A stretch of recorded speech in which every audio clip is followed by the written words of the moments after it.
has quite simply been my strength and stay all these years, and I and his whole family owe him a debt greater than he would ever claim or we shall ever know. Being married to the Queen, it seemed to me that my first duty was to serve her in the best way I could.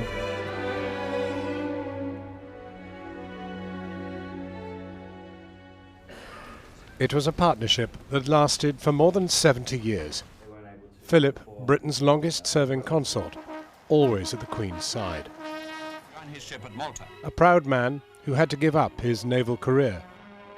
A man who helped modernise the monarchy. The great outsider, with a reputation for bluntness and plain speaking, became the steadying hand behind the House of Windsor. Prince Philip was a remarkably successful consort to the Queen. As far as duty was concerned, never put a foot wrong, was immensely able, conscientious, looked after youth. I think that he's probably the most successful consort there's been. Born in 1921 on a table at the family villa in Corfu, his title Prince Philip of Greece and Denmark. Like his future wife, he was the great-great-grandchild of Queen Victoria, but he wasn't actually Greek. He had not a drop of Greek blood in his veins. He was, of course, a Schleswig-Holstein, Sonderburg, Glucksburg, which implies a certain amount of German and Russian blood. Dartmouth, it was at the Royal Naval College at Dartmouth that the 13-year-old Elizabeth met the young cadet Philip. It was here Louis Mountbatten, Philip's uncle, saw the chance of some matchmaking. The college was in the grip of an outbreak of mumps. So the two princesses sort of put in isolation, and who was asked to look after them? Well, it was Prince Philip, and that was definitely Mountbatten's instruction. And it was during that time that we're told that Princess Elizabeth became absolutely smitten with her sort of dashing, blonde third cousin. As a midshipman, he'd taken part in the Battle of Cape Matapan. During World War II, Philip was mentioned in dispatches. He controlled the searchlights of a destroyer during a battle against the Italian Navy.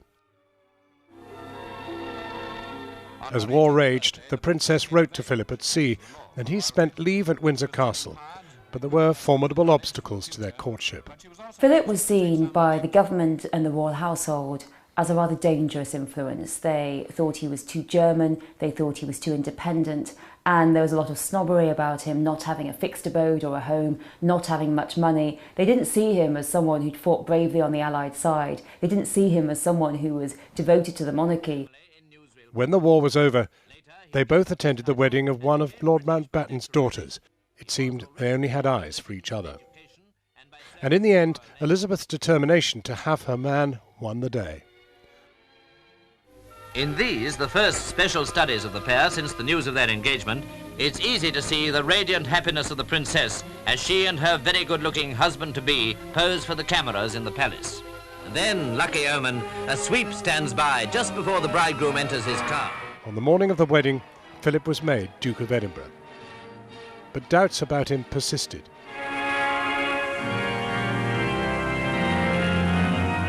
Queen Elizabeth, the Queen Mother, was inevitably charmed by Prince Philip. But I think in the early days she did have her reservations about it. His uncle was Earl Mountbatten of Burma, and a lot of people had reservations about Mountbatten. And Prince Philip was rather like a younger version of Dickie Mountbatten. He was go-getting, he was can-do, he was slightly abrasive, and, you know, he picked up the telephone and got things done. And that wasn't quite the way the stiff upper lip British courtiers used to behave.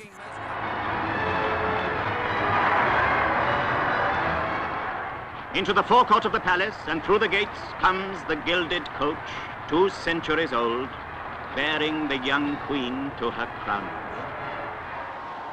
At the coronation in 1953, Philip delivered his oath of allegiance to the young queen.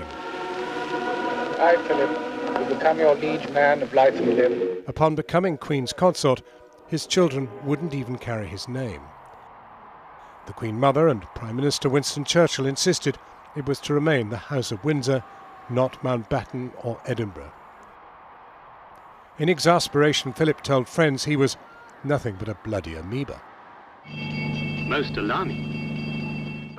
The prince threw himself into charity work, 800 organisations in total. Every man knows his job. But it was the Duke of Edinburgh's award scheme, launched in 1956, with which he became most associated. 6 million people have won awards, and, as Philip pointed out in his own inimitable style, many have been put on the right path. Once you've got a soccer hooligan, you've got a soccer hooligan, and somebody else is going to have to try and cure him of that. The purpose of the scheme basically is to try and catch people while they are moderately civilised still and keep them that way. Despite his achievements, he knew no matter what his successes, his role was always to be a supporting one. Could you tell me, what is your job in your own mind? Well, I haven't got one. I'm self-employed.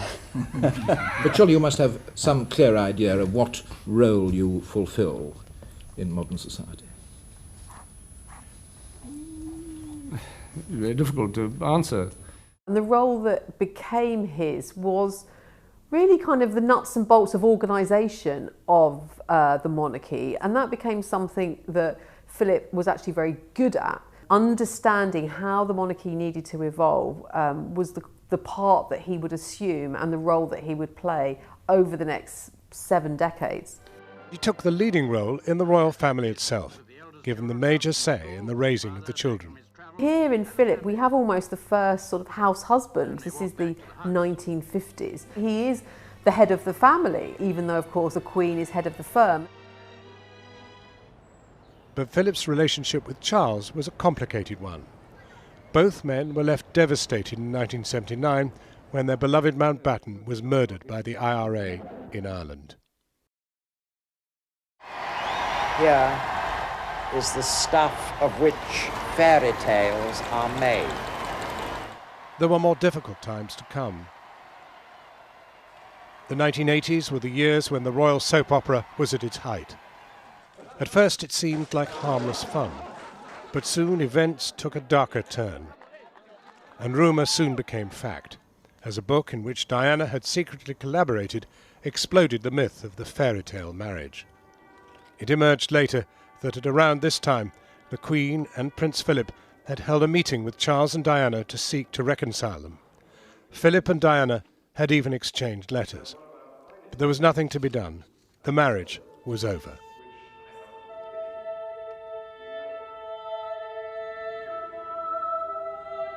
The death of Princess Diana in 1997. Given Philip's aversion to the media, his instinct was to handle the tragedy as a private matter, looking after the young princes, William and Harry, at Balmoral. But Philip played a key part in helping them face up to their public role. Prince William, come the funeral, was not at all sure whether he wanted to walk in the funeral procession, because he was thinking the whole thing had become a great sort of media shenanigans and something perhaps he didn't really want to be a part of. This is what's interesting about Prince Philip. The night before the funeral, he cut through all that, and he took the long view, and he said, "I think when you're older you would very much regret not walking behind your mother's coffin." And also he said, "And I'll walk with you." And I think that's really everything that you need to know about Prince Philip as a grandfather. But Philip will also perhaps be remembered for his gaffes. In 1986 in China, meeting some Edinburgh University students on a one-year visit, Philip said, "If you stay here much longer, you'll all be slitty-eyed." More recently, he surprised some young sea cadets with his frank repartee. And I just said that I worked in a club, and then he asked, "Oh, what, a strip club?" But sometimes his sense of humour was delivered more gently. For this very private of public couples, quite a romantic gesture.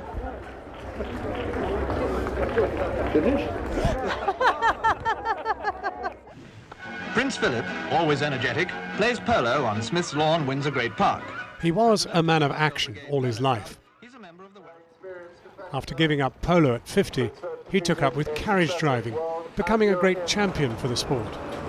You idiot! A crash in his Land Rover near Sandringham in early 2019 served as a reminder that he was still driving at 97. Sir, As he became increasingly frail towards the end of his life, he spent more time at the Norfolk estate. Less able to help deal with the turmoil that engulfed the royal family, the scandal of Prince Andrew's closeness to US financier and sex offender Jeffrey Epstein, Harry and Meghan's controversial decision to withdraw from frontline royal duties.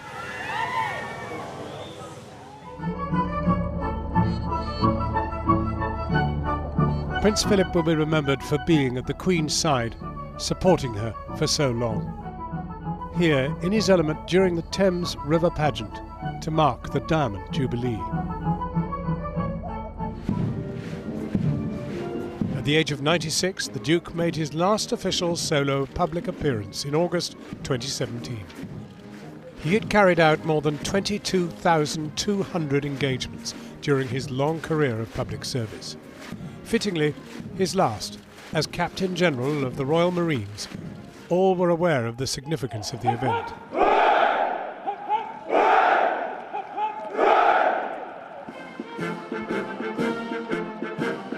They sang, "For He's a Jolly Good Fellow," as he waved to the crowds and returned back to Buckingham Palace, his duty to Queen and country done.